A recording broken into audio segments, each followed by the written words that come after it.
O Papo de Mulher de hoje é sobre autismo, uma alteração no neurodesenvolvimento caracterizada pelo déficit na comunicação social e no comportamento.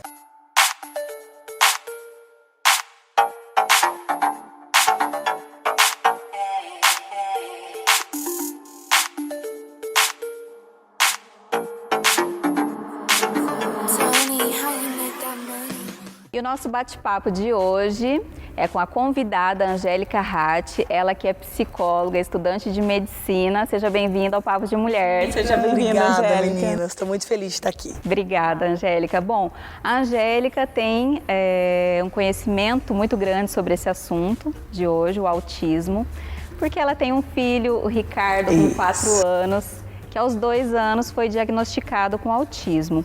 Como foram esses primeiros sinais para que você identificasse o comportamento dele? Sim. Bom, como a Carol colocou para vocês, eu sou psicóloga, né? Eu já tinha uma formação há 10 anos, quando o Ricardo nasceu. No entanto, eu estou evidenciando isso para dizer para vocês que, apesar de ser uma conhecedora da área, foi difícil reconhecer as características do meu filho, né? A gente percebia que havia algo nele que era diferente das outras crianças. Mas o nome disso, o que isso era, foi algo difícil para mim também. Sim, existia uma diferença, meninas, mas eu não sabia a primeiro momento do que se tratava. Então os meses foram passando e eu demorei entre a percepção das primeiras características e a busca pela ajuda aproximadamente aí 4 meses. Então, exige uma maturidade dessas sensações por parte das famílias, exige uma maturidade de aceitação para que você perceba, reconheça que o teu filho é diferente, busque uma ajuda e chegue então a esse nome, autismo, que na verdade nem todo mundo sabe o que é, nem todo mundo sabe do que se trata. E acho que é para isso que a gente está aqui hoje também, né? Com certeza. O primeiro filho é mais difícil ainda. O primeiro filho, você não tinha experiência, né? Experiência de mãe, né? Não tinha experiência, tanto que eu não tenho vergonha em dizer, e acho que isso também serve para ajudar quem está assistindo a gente. A primeira pessoa que verbalizou a diferença do meu filho foi uma pessoa da minha família, foi a minha irmã, né? Então, tanto eu quanto o pai, apesar de termos percebido que algumas coisas não condiziam com os filhos dos nossos amigos ou os nossos parentes, foi a minha irmã que falou comigo. Na verdade, a irmã tem mais intimidade para falar. Talvez outras pessoas percebam, isso é importante para a gente falar, para as pessoas. É difícil, né? Você chegar alguém e falar difícil, gente. Que é difícil. Mas, Leda, em alguns momentos se faz necessário, né? Obviamente que a conduta aqui não é que vocês saiam por aí diagnosticando o filho dos outros. Mas aquele apontamento por parte da minha irmã com muita responsabilidade, com muito respeito, foi muito importante. E ela tinha uma criança pequena também, também foi psicóloga, dessa né? comparação, e lógico, ela também é psicóloga, mas você não precisa ter em casa uma rede de psicólogas, né? A sua sensibilidade, o seu feeling materno, a sua experiência e, obviamente, a comparação. Não tem como ela não vir. No decorrer da nossa conversa, quero poder falar quais são esses sinais, da onde vem essa comparação. Já fala agora, então. Bom, eu acho que a subjetividade de cada criança, ela deve ser respeitada. No entanto, meninas, existe um desenvolvimento típico, né? Não é timidez, não é introversão que faz uma criança de 4 anos não falar. Ah, mas o meu tio falou com 5 anos. Tem isso. Isso não está dentro do desenvolvimento típico esperado. A criança, aos 2 anos de idade, ela precisa estar falando aí praticamente 30, 40 palavras. Isso no seu dizendo, né? São os estudos. Então, você está em casa e está percebendo que o teu filho tem um atraso significativo no desenvolvimento da comunicação verbal. Isso é muito importante, porque o Ricardo, ele se comunica de diversas outras formas, mas ele não fala, né? Então, esse atraso é o que traz as famílias para uma primeira atenção. E depois vem os demais sinais e sintomas clínicos, como, por exemplo, a dificuldade de se socializar. Ah, mas eles estão bem com o pai, com a mãe, com o irmão. Não são dessas pessoas que eu tô falando, né? Como ele se comporta na escola? Como ele se comporta nas festas de aniversário, né? E tem outra coisa também que é um tabu, que eu faço questão hoje de a gente derrubar esse tabu, é aquela ideia de que normalmente eles são agressivos, de que eles agridem, de que eles são bravos. Não, isso não é uma verdade. O transtorno do espectro autista, ele leva esse nome porque ele tem um amplo espectro de possibilidades. Esse conceito de graus, ele é um conceito um tanto quanto superado, tá? Eu vou explicar por quê. Porque a gente acredita que eleger um grau simplesmente ele patologiza essa criança, já que o tratamento não muda. Se ele tem muito comprometimento ou pouco comprometimento. É o mesmo tá? tratamento. Então, assim, dentro, por exemplo, do meu espaço, onde a gente trata hoje de aproximadamente 200 crianças autistas, um espaço que surgiu pós-diagnóstico do Ricardo, a gente não fala mais se essa é uma criança de grau leve, se essa é uma criança de grau moderado. E dentro da medicina, dentro dos diagnósticos, dos laudos que eu tenho recebido, isso também não é mais utilizado, porque a gente percebeu que isso fazia serviço de comprometer essa criança, do tipo, bom, ela tem um grau severo, então o que a gente pode esperar dela? Agressividade, às vezes as pessoas pensam assim, Então, né? assim, para vocês que estão em casa, que estão assistindo essa conversa, essas crianças têm, sim, né, muitas possibilidades. E elegermos, de certa forma, o quanto elas são ou não comprometidas, não vai mudar as possibilidades para ela.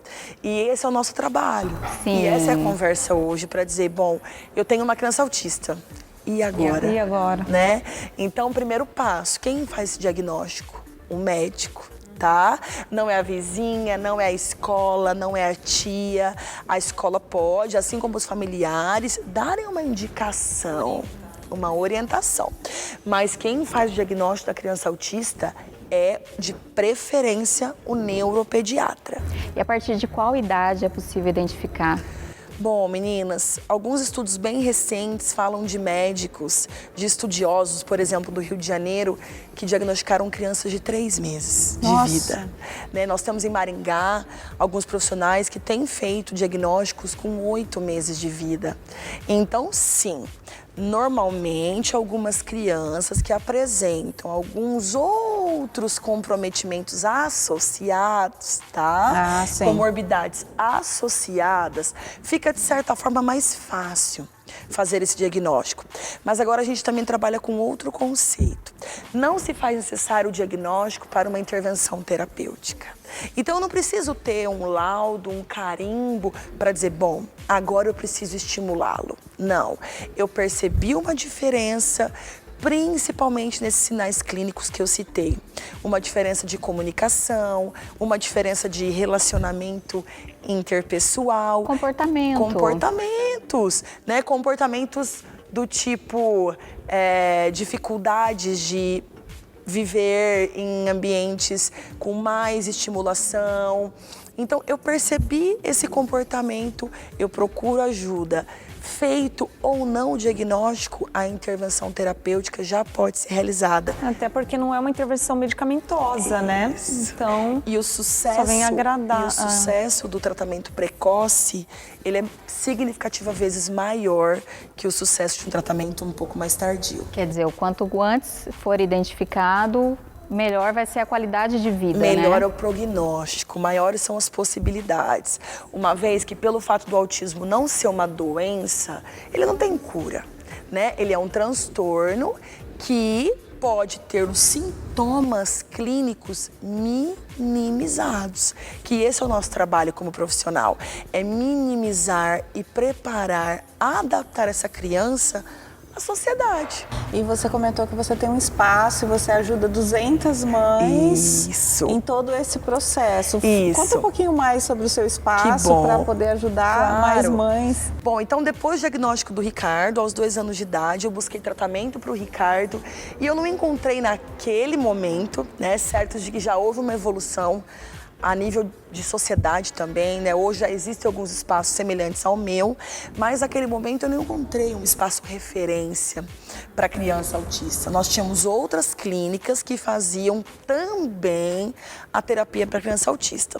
E foi daí que surgiu o IDEA, né? Que é a sigla de Instituto de Desenvolvimento do Espectro Autista Ricardo Filho, não por acaso, né? E o IDEA é uma clínica privada que é mantenedora de uma ONG que se chama Estrela de Davi, que é também de uma mãe de uma criança autista chamada Davi, e nós trabalhamos juntas.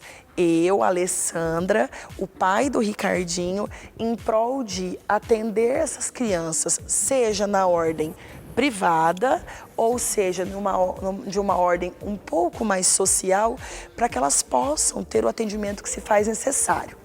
Tanto dentro da ONG quanto dentro do IDEA, a gente tem quase todas as terapias que são reconhecidas, tá, cientificamente para atender essa criança. Do que eu estou falando?